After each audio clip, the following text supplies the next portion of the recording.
சரி, வீட்டை பாத்துக்க, நான் கடைக்கு போயிட்டு வரேன். அண்ணா, நீங்க கடைக்கு போலாமா? நாங்க கடைக்கு போனா கடைக்காரன் தரமாட்டானா? தருவாண்ண.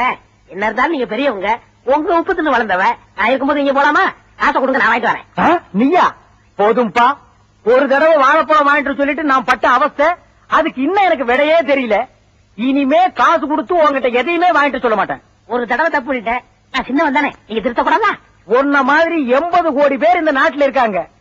உங்களை திருத்துறது என் வேலை இல்ல. என்ன முதல்ல நான் திருத்திக்கிறேன்டா. என்னென்ன பெரிய வார்த்தை எல்லாம் சொல்றீங்க? நான் திருந்துறதுக்கு ஒரு சந்தர்ப்பம் கொடுக்க கூடாதா? சரி,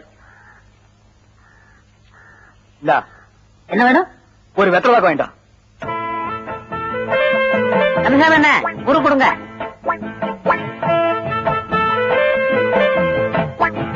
அண்ணே, ஒரு பா கொடுங்கண்ணே. எடுங்க.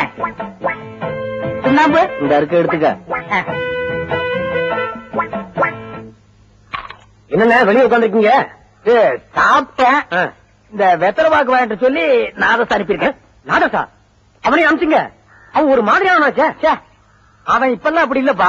அவன் திருந்திட்டேன்னு அவனே சொன்னான். அவனே சொன்னானா? இந்தாங்கண்ணே. என்னடா அது? ஒரு வெத்தலை ஒரு பாக்கு?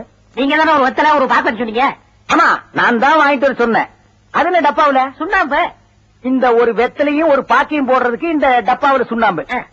சரி, விவரமான பையன். நான் சொல்ல உட்கார். என்ன விவரம்? உட்கார். அது என்ன வாயில?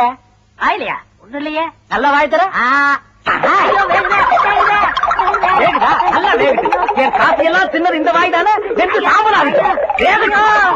சின்ன பையனை போய் இப்படி தொந்தரவு பண்ணிக்கிட்டு காசை என்கிட்ட கொடுங்க, நான் போய் வாங்கிட்டு வரேன். இனிமே என்கிட்ட காசு இல்லடா. என்ன உடு.